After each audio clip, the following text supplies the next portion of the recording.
Hoy quiero contarte la historia de un hombre que nació descalzo en un pueblito perdido entre los cerros del Valle de Aconcagua, hijo de una familia campesina de 11 hermanos y que terminó convirtiéndose en presidente de Chile con una frase que todavía resuena: gobernar es educar. Su nombre, Pedro Aguirre Cerda, pero la gente de a pie lo conocía de otra manera: Don Tinto, por sus viñas, y más cariñosamente aún, el presidente de los pobres. Este hombre llegó al poder en medio de una de las elecciones más sangrientas y absurdas de la historia chilena. Gobernó mientras un terremoto devastador le destruía medio país, trajo a más de 2000 refugiados españoles cruzando el Atlántico en un barco destartalado, creó una de las instituciones más importantes de la economía chilena y murió en el cargo antes de poder terminar su mandato. Todo eso en apenas 3 años. Así que ponte cómodo, porque esta historia tiene de todo: tragedia, idealismo, política sucia y un final que te va a dejar pensando. Para entender quién fue Pedro Aguirre Cerda y por qué su llegada al poder fue tan significativa, debemos recordar brevemente cómo estaba Chile en los años 30. El país venía golpeado. La Gran Depresión de 1929 había arrasado con la economía chilena de una forma brutal. Chile, que dependía casi exclusivamente de la exportación de salitre y cobre, fue considerado por la Liga de las Naciones como el país más afectado del mundo por la crisis. O sea, de todos los países del planeta, Chile fue el que más sufrió el golpe. La miseria se extendió. Los obreros del norte quedaron cesantes de la noche a la mañana y Santiago se llenó de campamentos de gente que no tenía ni dónde caerse muerta. Políticamente, el panorama era un desastre. Entre 1924 y 1932, Chile vivió una sucesión de golpes militares, juntas de gobierno y dictaduras express que hicieron tambalear toda la institucionalidad.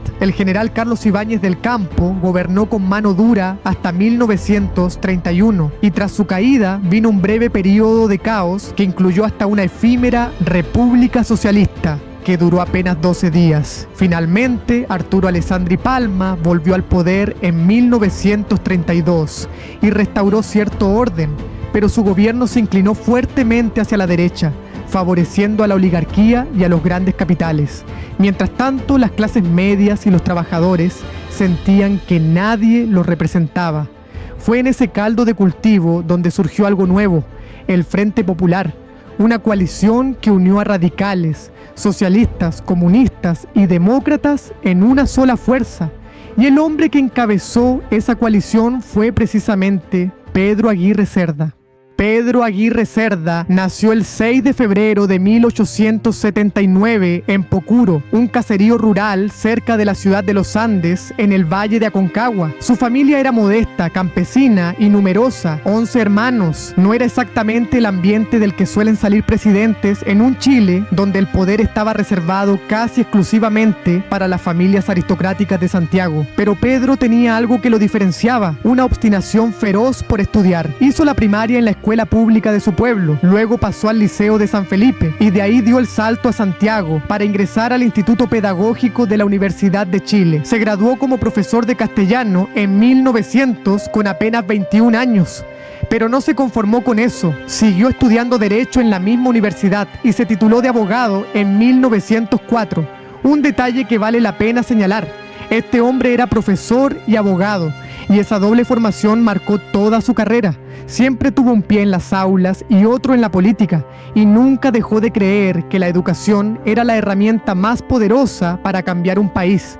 En 1906 ingresó a la masonería, algo bastante común entre los políticos radicales de la época, y en 1910 viajó a Europa para especializarse en Derecho y Economía en la Universidad de París. De vuelta en Chile, Aguirre Cerda se lanzó de lleno a la política. Fue elegido diputado por San Felipe en 1915, luego por Santiago en 1918 y más tarde senador por Concepción en 1921. Pero lo que realmente lo puso en el mapa fue su paso como ministro de Justicia e Instrucción Pública durante el gobierno de Juan Luis Sanfuentes en 1918. Desde ese cargo impulsó con todo su empeño la Ley de Instrucción Primaria Obligatoria, una batalla legislativa que llevaba décadas estancada en el Congreso y que finalmente se aprobó en 1920. Esa ley fue un hito. Por primera vez, el Estado chileno se comprometía a garantizar que todos los niños tuvieran acceso a la educación básica. Cabe aclarar que antes de esa ley, la educación era un privilegio, no un derecho. Después ocupó el cargo de ministro del Interior durante el primer gobierno de Arturo Alessandri Palma en 1920. Pero aquí la cosa se complicó. El Chile de esos años era un polvorín social, con huelgas, protestas y una tensión permanente entre los militares y el poder civil. Aguirre Cerda tuvo que lidiar con episodios terribles como la masacre de la oficina salitrera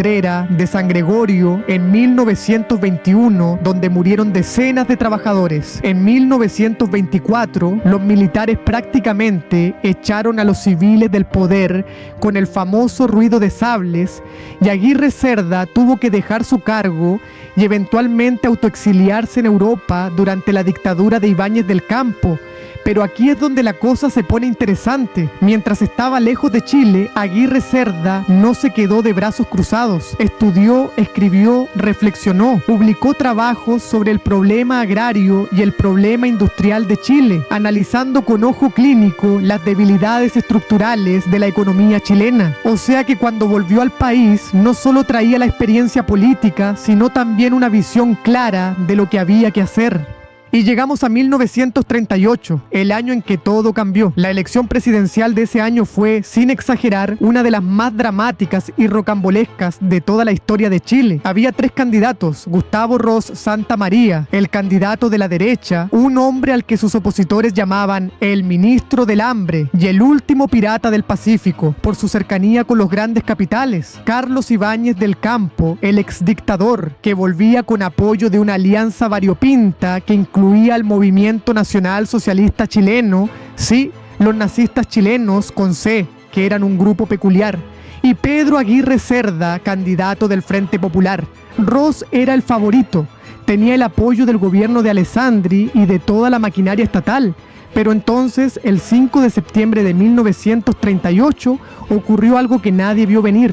Un grupo de jóvenes nazistas intentó un golpe de Estado para imponer a Ibáñez en el poder. Tomaron la casa central de la Universidad de Chile y el edificio de la Caja del Seguro Obrero, justo frente al Palacio de la Moneda. El golpe fracasó miserablemente, pero lo que pasó después fue espantoso. Los jóvenes se rindieron, entregaron las armas y entonces, ya rendidos, desarmados, fueron masacrados por la policía. 59 personas fueron fusiladas a sangre fría dentro del edificio del Seguro Obrero. Todo apunta a que la orden vino desde lo más alto del gobierno de Alessandri. La matanza conmocionó al país entero. El escándalo fue tan grande que Ibáñez retiró su candidatura y volcó todo su apoyo hacia Aguirre Cerda. De pronto, el Frente Popular recibió un empujón inesperado desde el lugar más improbable: los nazistas. El 25 de octubre de 1938, Pedro Aguirre Cerda ganó la elección por un margen increíblemente estrecho, apenas unos 4.000 votos de diferencia sobre más de 440.000 emitidos. Un pelo, un suspiro, pero ganó.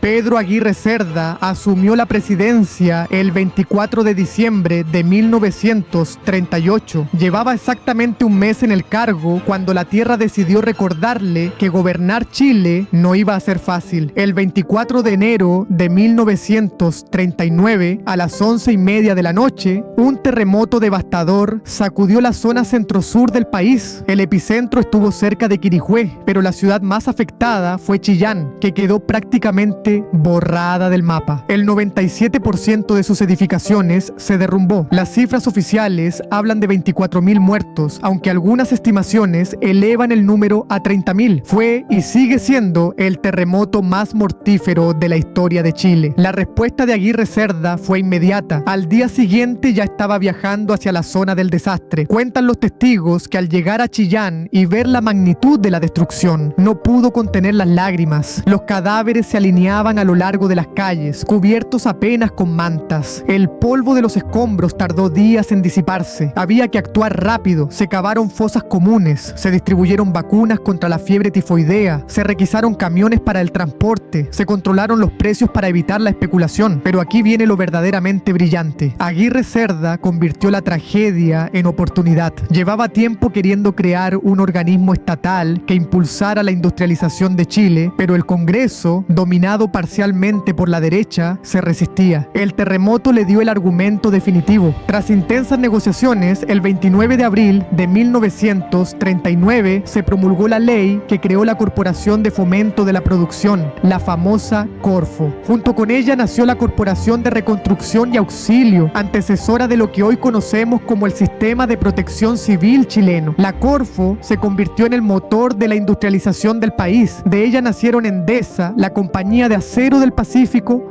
ENAP y ANSA y muchas otras empresas que transformaron la estructura productiva de Chile. Y todo empezó con un terremoto y un presidente que supo ver más allá de los escombros. Y mientras reconstruía medio país, Aguirre Cerda tomó una decisión que hoy se recuerda como uno de los gestos humanitarios más grandes de la historia de Chile. En Europa, la Guerra Civil Española había terminado con la victoria de Franco y cientos de miles de republicanos españoles habían huido a Francia, donde malvivían hacinados en campos de concentración improvisados, sin agua potable, sin comida suficiente, muriendo de frío y enfermedades. El poeta Pablo Neruda, que había sido cónsul de Chile en España y había visto de cerca los horrores de la guerra, convenció a Aguirre Cerda de abrir las puertas de Chile a estos refugiados. El presidente aceptó y nombró a Neruda cónsul especial para la inmigración española en París. El encargo era claro: organizar el traslado de trabajadores y profesionales republicanos a Chile.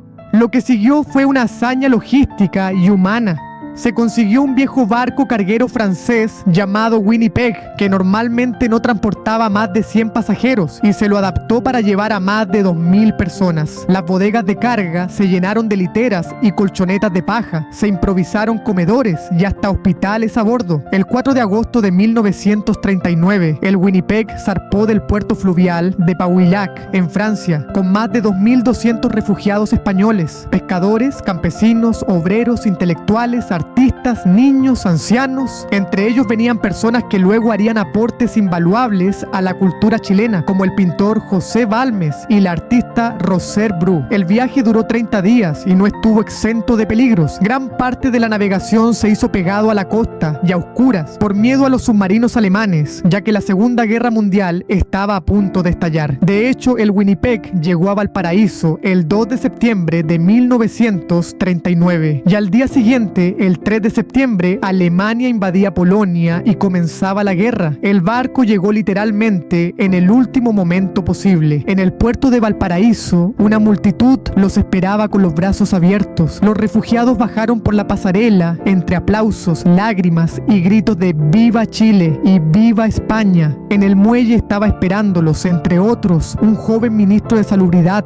llamado Salvador Allende. Neruda diría después que el Winnipeg fue su más bello poema. Hoy más de 20.000 descendientes de aquellos refugiados viven en Chile. Mientras todo esto ocurría, Aguirre Cerda no perdía de vista su obsesión de toda la vida, la educación. Fiel a su lema, impulsó la construcción de cientos de escuelas a lo largo del país, aumentó los salarios de los profesores y amplió la cobertura de la educación primaria de manera significativa. Para él, un país sin educación era un país sin futuro, y esa convicción la llevaba grabada a fuego desde sus años de niño campesino en Pocuro. También tomó una decisión geopolítica que tendría consecuencias duraderas. En 1940, tras una reclamación territorial de Noruega sobre la Antártica, su gobierno declaró oficialmente la soberanía chilena sobre el territorio antártico chileno, estableciendo los límites que Chile defiende hasta hoy. Pero no todo fue miel sobre hojuelas. El Frente Popular era una coalición frágil, llena de tensiones internas entre radicales, socialistas y comunistas que no siempre se ponían de acuerdo. Aguirre Cerda tuvo que hacer malabares políticos constantes para mantener unida la alianza. Además, en agosto de 1939 sufrió un intento de golpe de Estado liderado por el general retirado Ariosto Herrera, que fue rápidamente sofocado, pero que dejó en evidencia que las amenazas contra la democracia no habían desaparecido. La revista satírica Topace, con ese humor ácido tan chileno, lo bautizó como Don Tinto por sus viñas y transformó su lema "Gobernar es educar" en "Gobernar es viajar", burlándose de sus frecuentes salidas al exterior. La política chilena nunca ha sido amable con nadie. Y entonces llegó la enfermedad. A mediados de 1941, la salud de Pedro Aguirre Cerda comenzó a deteriorarse de manera alarmante. Le diagnosticaron tuberculosis, la enfermedad que en esa época era prácticamente una sentencia de muerte. El hombre que había sobrevivido a terremotos, golpes de estado, intrigas políticas y las presiones de gobernar un país en crisis estaba siendo vencido por sus propios pulmones. Durante los últimos meses, Aguirre Cerda siguió intentando cumplir con sus funciones,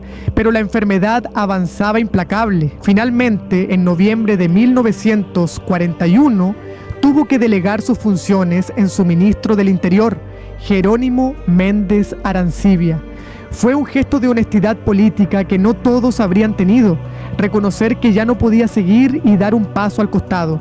El 25 de noviembre de 1941, Pedro Aguirre Cerda falleció en Santiago. Tenía 62 años. No pudo completar ni la mitad de su mandato presidencial, que debía extenderse hasta 1944. Murió como había vivido, con austeridad y sencillez. No dejó hijos. Se había casado con Juana Aguirre Luco, quien tras su muerte continuó con una activa labor social que contribuyó a cimentar el legado de ambos en la memoria popular. Sus funerales fueron masivos. Miles y miles de chilenos salieron a las calles de Santiago para despedir al presidente de los pobres. Obreros, profesores, campesinos, estudiantes, familias enteras que sentían que con Aguirre Cerda se iba alguien que realmente los había representado. Fue una de esas despedidas que marcan a un país, de esas que la gente recuerda durante generaciones. La historia de Pedro Aguirre Cerda es en el fondo la historia de lo que puede lograr una persona cuando tiene convicciones firmes y la voluntad para llevarlas a cabo, incluso cuando el destino parece empeñado en poner obstáculos. En apenas 3 años de gobierno enfrentó un terremoto catastrófico, sentó las bases de la industrialización de Chile con la creación de Corfo, abrió las puertas del país a miles de refugiados que huían de la guerra, expandió la educación pública como nunca antes, y lo hizo todo mientras su propia salud se desmoronaba. No fue un presidente perfecto, ninguno lo es, pero fue un presidente que creyó profundamente en que el Estado tenía la obligación de servir a los más vulnerables. Y aquí te dejo con una pregunta. En un mundo donde tantos líderes parecen haber olvidado que gobernar es, antes que nada, servir, ¿qué crees tú que haría falta para que ese ideal de gobernar es educar volviera a ser algo más que una frase bonita en los libros de historia? Déjame tu opinión en los comentarios, que me encanta leer lo que piensan.